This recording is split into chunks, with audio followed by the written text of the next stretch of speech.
আসসালামু আলাইকুম প্রিয় দর্শক, আমরা রোস্তাক থেকে মাস্কাট ফেরার পথে সুন্দর একটি দৃশ্য দেখলাম, যেখানে ছাগল এবং দুম্বা রাস্তা পারাপার হচ্ছে।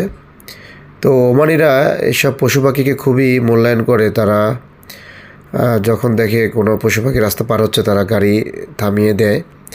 থেমে তাদের পারাপার সম্পন্ন হওয়ার পর তারপরে গাড়ি তাদের গন্তব্যে রওনা দেয়।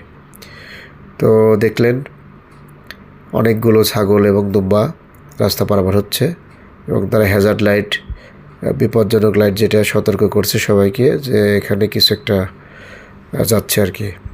এই যে ছাগলের বাচ্চা সহ দুম্বা। পরে আমরা চলে আসলাম, অনেক সুন্দর এরিয়া।